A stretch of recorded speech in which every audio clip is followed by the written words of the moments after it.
मन और वाणी जो इधर उधर हमारा आपका भटका हुआ था वो परमात्मा की चरणों की ओर समर्पित हो चुका है। ये माध्यम है परमात्मा के चरणों से जुड़ने का। तो कहने का तात्पर्य ब्रज में परमात्मा की एक अद्भुत लीला है। कहने का तात्पर्य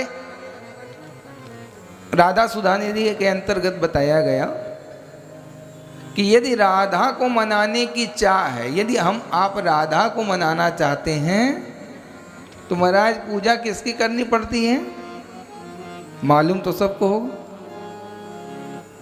यदि राधा को मनाना है, राधा को रिझाना है तो पूजा हमारे कान्हा की करनी पड़ेगी। यानी हमारे राधा रानी तब प्रसन्न होंगी जब हमारे कन्हैया ठाकुर जी प्रसन्न होंगे।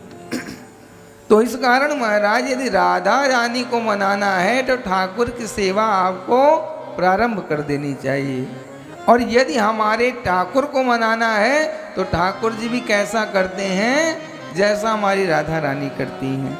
यानी राधा रानी अपने पति परमेश्वर के प्रसन्नता में प्रसन्न हो जाती हैं तो हमारे ठाकुर जी भी क्या करते हैं कि देवी को प्रसन्न करोगे तो मैं प्रसन्न हो जाऊंगा।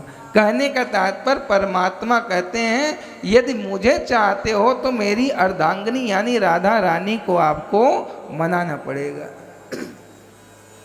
तो कहने का तात्पर्य ये परमात्मा करके दिखा रहे हैं। क्यों?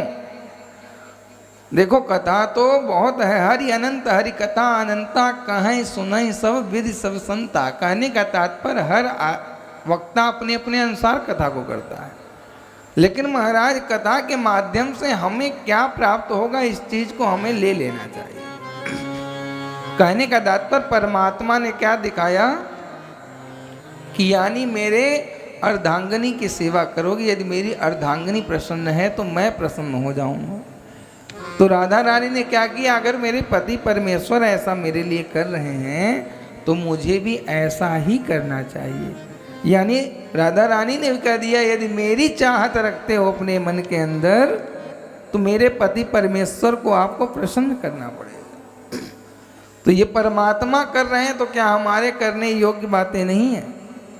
हमारे आपके गार्हस्थ जीवन में भी ये चीज़ बिल्कुल लागू होती है। मैं इस प्रसंग को इसलिए छेड़ दिया, इस चर्चा को इसलिए आगे बढ़ा दिया क्योंकि समस्त लोग जो हमारे आसपास हैं ज़्यादातर गार्हस्थ ही हैं।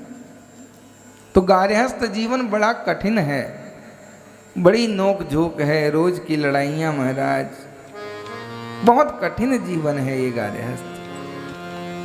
धन्य तो है लेकिन महाराज कठिन बहुत है।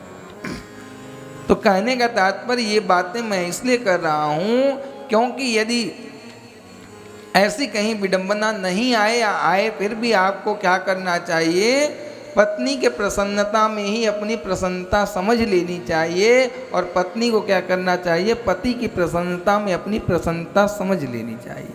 तो कभी द्वेष ईर्ष्या भाव आने नहीं पाएगा। ये परमात्मा हमारे करके दिखा रहे हैं, इस कारण हमें आपको भी ये चीज़ें करनी चाहिए। बोल बांके बिहारी लाल की जय, राधा रानी सरकार की जय।